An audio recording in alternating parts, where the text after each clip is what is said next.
Hi, hello, thank you. Don't clap too soon. Maybe you won't like it. Let's wait for the end. So my name is Itai. I'm the product owner in TabTale for super casual, hyper casual, very simple games, basically. And the question is how to create and manage a super casual studio. The short answer is I don't know. Really, we're just finding it out. So the long answer is the presentation. So we'll try. Okay, but first, nothing happens.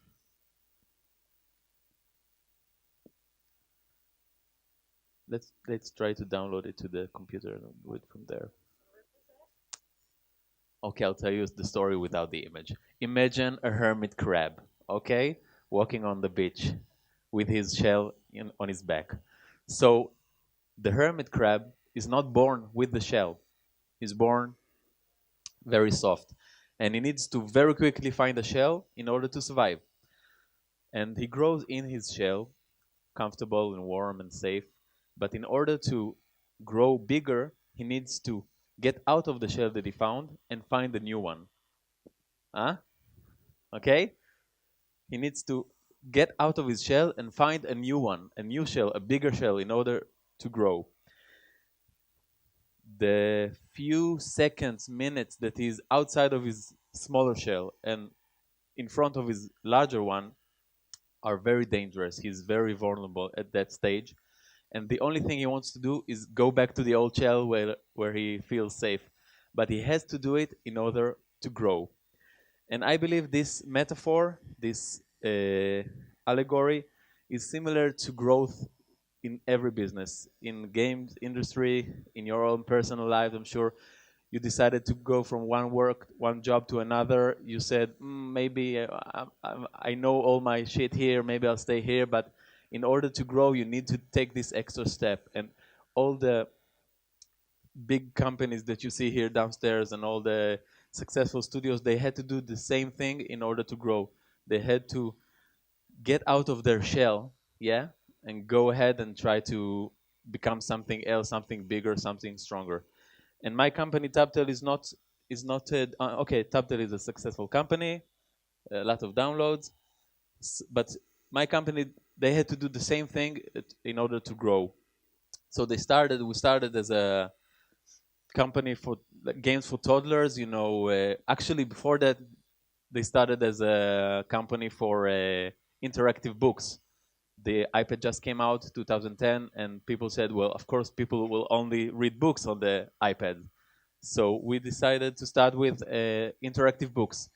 But they found out real early that the kids are not finishing the books. They have 16 pages, but the kids are only reading until page 10. Why? It's weird. They like playing the interactive parts of the games, of the books. So they said, okay, let's throw away the books. Let's take it to another shell and start with games. So they started with educational games, just toddlers' basic grasp of reality, shapes and ABCs and coloring pages. And then we grew with our kids. So now we're learning about the basic structure of our lives, right? So we're feeding the baby like mommy fed me. Now I'm feeding the baby and taking care of the house. And now mommy's pregnant, so I'm playing mommy. And we grew up with the kids even more. So now we're learning basic uh, social structures like school. So I want to be a I want to meet my teacher. I want to become my teacher. You know that the number one selling toy in Amazon playset is the teacher playset. So it's not a mistake. Jobs. I want to be a fireman. I want to be a tractor driver. I still want to be a tractor driver. Every time I go by a tractor. I want to just whatever, and going to the shop with mommy. And then as kids get older, we start providing them with the content that they want. So now we're exploring more complex structures. So I'm still at school, but now I'm the naughty kid. I don't have to listen in class all the time because I'm already in the third or fourth grade. Slumber party and other girls stuff. And kids get older and older, and the guy the male kids, they stop playing our games. The female, they still have some patience for us, so they're playing like Will You Like Me, Will You Won't, An Awful Date, My Dear Diary. But what's next? Kids are growing up, and when they grow up, they start playing puzzle games. They start playing hyper casual games, and we want to grow up with them. We want to stay with them, and that's why we decided we're gonna explore two brands. One is the hyper casual, super casual, we call it. Very simple games like one tap. Um, you tap to zig, you tap to zag. You need to find the right color, place blocks one on top of another. Very basic, very addictive. So this is one brand, and the other is puzzles. Well, you know puzzles. Okay, I'm just speaking very fast because I don't have a lot of time and I have a lot of uh, slides left. Oh, sorry. Okay, it's not working again because I did something. I went out of the presentation for a second. Okay, the flame that burns twice as bright burns half as long. So I like this sentence, and it says that basically these kind of games, the hyper casual, they won't have like very big retention, and players won't play them for years. You know, like mid-core and hardcore games. They're just there to pass the time, but when they explode in the store, they really have the potential to explode. I'm talking 50 million downloads in like 3 months. So it's a good place to explore. Just some data. So we're not chasing the whales, okay? We're gonna spread wide nets and try to catch as many small fish as possible. We don't need them to live, you know, $500,000. It's okay to get some, spare change from them for coins or maybe, just for watching ads. So that's what we're aiming. Volume of apps in opposed to really focusing on one app. Just some proofs that this genre is very strong. These are only 15 apps that have more than 50 million downloads, between them thousands with up to 50 millions and tens of thousands with, between a million and five and millions. No, I'm exaggerating, but a lot of apps. Just these 15 made 2 billion downloads over the years. More proof. Okay, so what is super casual? Basically, it's this allowing this guy to play in the one station he has from his work to his house. So he has like 2-3 minutes. He wants to open the phone, just play. He doesn't want a long loading screen, doesn't want a long tutorial, whatever. He just want to play for a second. So the app needs to preferably be portrait, so you can hold it with one hand and hold the tram rail. Um, Short gameplay sessions. You need to feel that you had a full experience in 30 seconds, and no almost any other game can't provide that. Skill based, not a lot of brain power. People think that they want to think, but they don't want to think. And of course, it's free. This is what we look for. It's basically the same thing, so I'm just gonna skip it. So if I compare the App Store to a bar, and let's say AAA games are the 300 years aged whiskey, and let's say the mojitos and the martinis are all the Kim Kardashian games. So what are the hyper casual, the super casual games? What are they in this bar? It's an open question. Beer. Okay, what else? Water. Okay, bit boring. What else? Cocktail. Okay, nice. In my opinion, it's this. It's the mixed nuts. It's there. It's free. Take as much as you want. But you know what? It keeps you thirsty and it keeps you in the bar. And that's the point, I think. No one will buy it. It needs to be free. It needs to be there. When you want it, it's yours.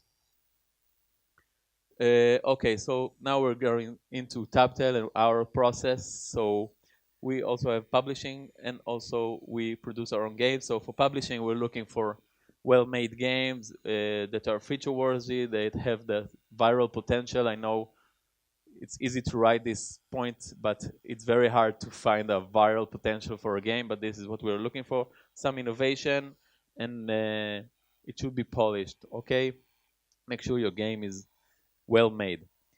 And for our production, we have, as I said, we're trying to work on a high volume of games because it's not a lot of development time per game, and we know that most games will not succeed. It's like it's trial and error, trying to analyze the market and find the right hits, but you can never find them. But because these games are very quick to develop, we can create a lot of them and just narrow down the funnel. So the first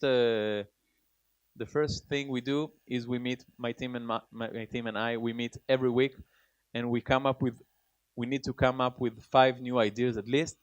Usually it's more for games every week, and from these 5 games or more, we prototype 2 each week.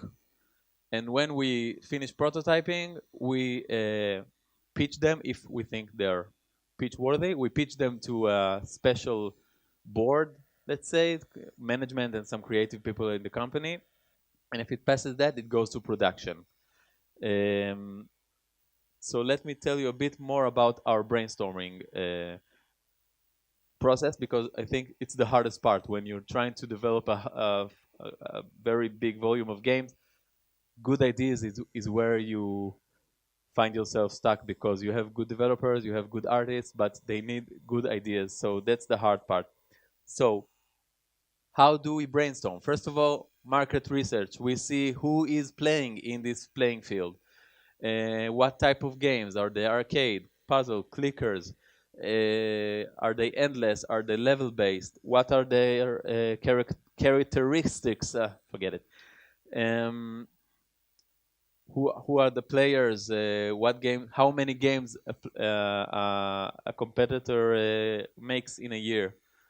Um, this is just a print screen of the um, most downloaded games in the last week, free games, of course. So when we look here and we try to find the super casual, hyper casual games, uh, let's find them. Okay, these are the games. Let's see what's the connection between them. What is strong right now in the market? So we see that it's basic shapes, right?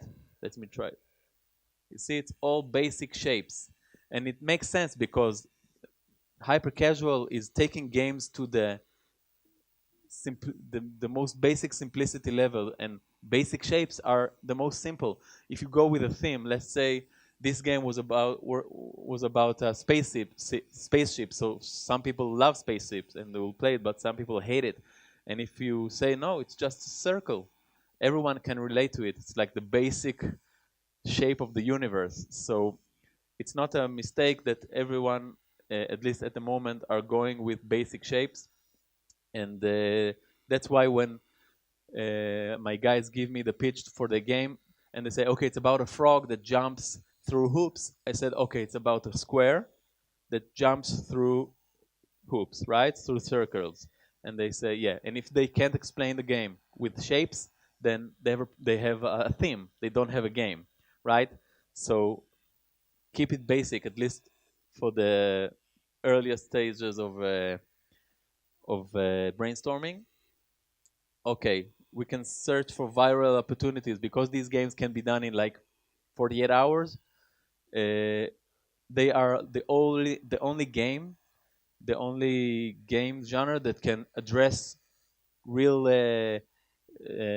phenomena that happen online and on the web. So here are some examples like Pineapple Pen, and do you remember The Floor is Lava? Spinners, of course.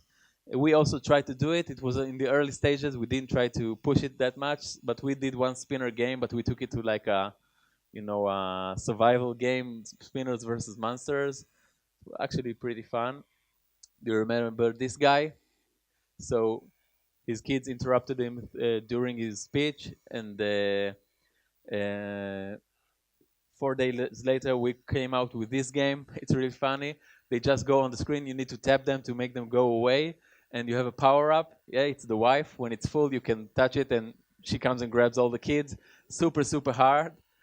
We actually got a retweet from the interviewer of the app. We actually had to took this one get down because this guy asked us to take it down, and it wasn't that good.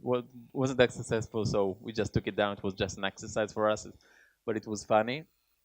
But you can do it in like 3 4 days, including QA, including upload. Sometimes it's just basic physics. One of my prototype he came and said, "I like this idea of like a noodle that, when you run, then it goes down like this. It does like a limbo, and when you release it, it flaps back." And we said, "That's nice."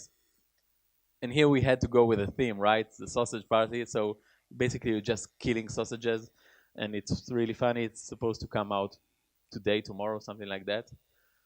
Um, Most of the ideas I'm going to show you here are of prototypes that didn't make it to the end because, of course, there are some, company secrets, games that are about to come out. But sometimes you want to mix and match. So I really like the death animation here on Don't Grind, and I really like the shape recognition mechanics of Magic Touch by Nitrom. And I said, how about we mix the two? Let's take this death animation, and you need to clear the saws before you land on them. It's not that fun, apparently. Sometimes you want to go back to basics, right? You want to relive your childhood games. So maybe we'll take the drawback toy car, and maybe there's a game there. We tried it. It's fun, but we didn't figure out how to make it work. So it stayed on the prototyping floor. Uh, Balls, yeah, it's a very successful game of 2017 by Ketchup. It's actually based on a Korean game named Bibitan. So we said, let's make balls, but make it with gravity. Too complicated. No wonder this one made it. It's so simple.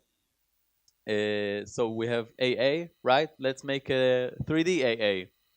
Yeah, but when you make a 3D AA, then your surface is like million times bigger for a pin. So you need to think about that. It's not very fun. You add a third dimension. It's not fun anymore. Sometimes it's just the world around you. How a leaf falls in the wind. It's also not fun. I'm just showing you the worst examples, but trust me, there are some fun examples that we're making games out of it. I promise. But that's the thing. You need to try a lot of weird stuff to get to the good ones. And yeah, we pitch like 400 ideas, and out of them we have like 15 in production. So it's a very narrow funnel. How a guitar string vibrates. So maybe you need to jump from one string to another and avoid getting hurt, but it doesn't really make sense because you want to play string. So conceptually, it didn't work.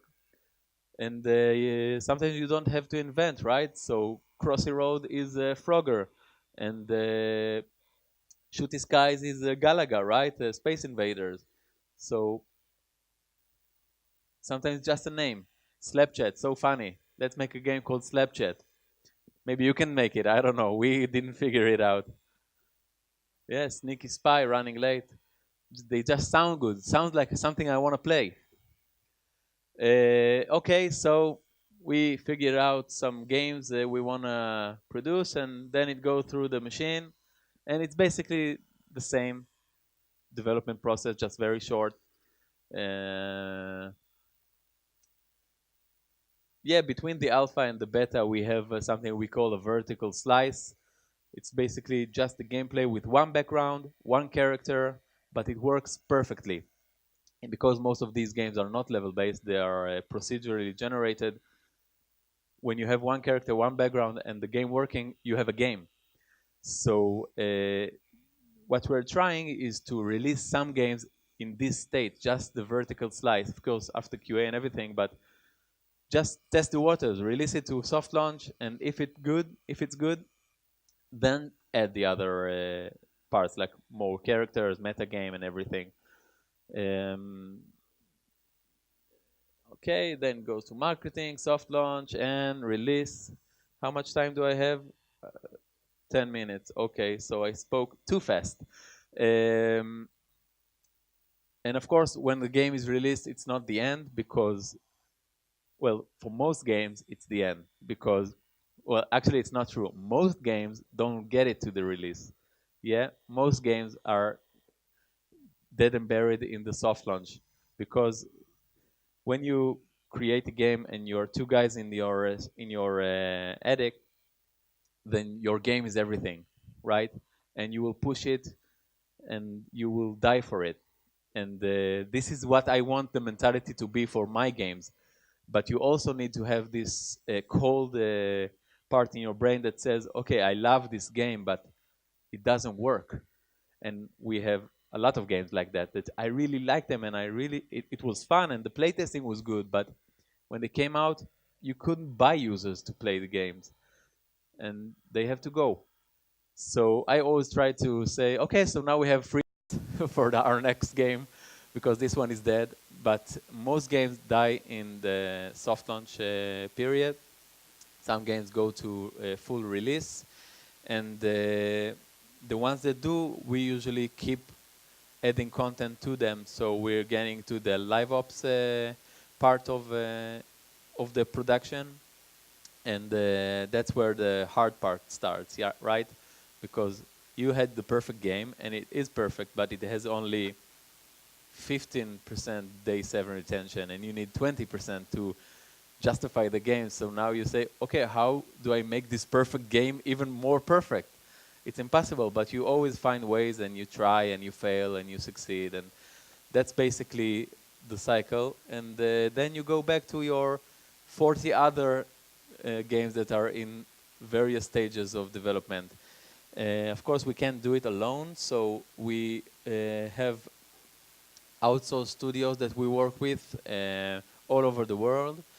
Some just for art, some for full cycle development, and we also have our publishing department that basically it's me. It's not me, but what I'm doing right now is going to this conference and speaking to you and speaking to many developers in the ground floor, trying to find studios to work with, and sometimes you meet them and their game is not right for you. It's too. Sometimes I always say that it's too smart for me. I need stupid games. So sometimes their game is too smart for me, but now they know that someone is looking for these simple games, and I get a call later. And some of our most successful games came from publishing. So I encourage you to create these kind of games because although a lot of game developers look down on these games and say these are like non-games, right? It's so basic, so simple. These games are the best way to master your skill as a developer because they are so easy. So you need to focus on one thing. A lot of the great directors that you see in multi-million-dollar productions in Hollywood, a lot of them started as video clip directors because they didn't have to worry about sound, didn't have to worry about actors, and they didn't have to worry about full arc of character development. They just had to make sure their video clip is amazing, and when you do it a few times, you can move on to the next thing. So I always say to developers, don't jump in your first game to this complex MMO, RPG, whatever. Start small and do a game or two like that, and it will be great for you and of course for me because you're gonna send it to me and I'll publish it. That's it. Thank you very much.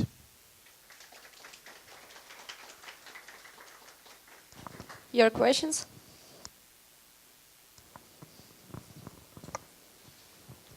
Thank you for your speech. How did you monetize the games?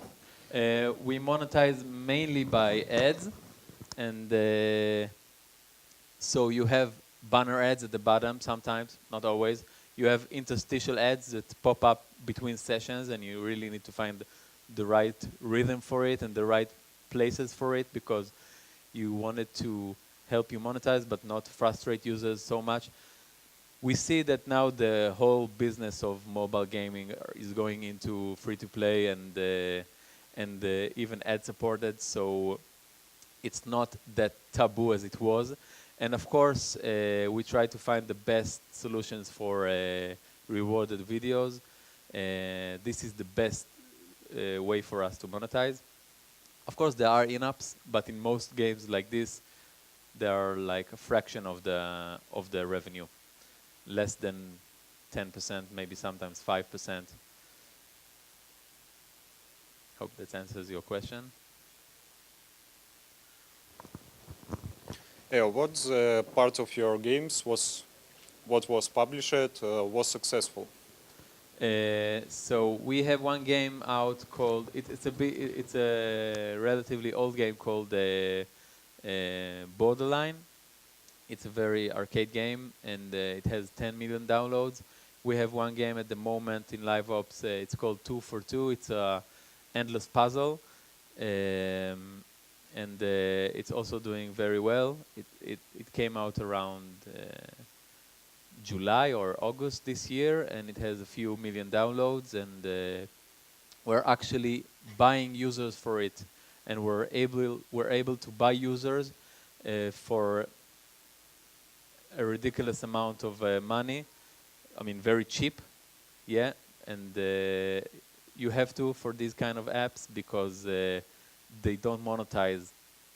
Sometimes they monetize for half a dollar per user. Поддерживаете ли вы уже вышедшие свои игры? Или просто бросаете их, и что всплывет, то оно? Sure. Okay, the question was about your games, and do you support them somehow, or you just create them and put them in a market and that's it? If the game is successful enough to keep working on it and to keep updating it, yeah, we're supporting the games, even if it's a publishing game and even if it's our own production. Yeah. Okay, thank you very much. Thank you a lot.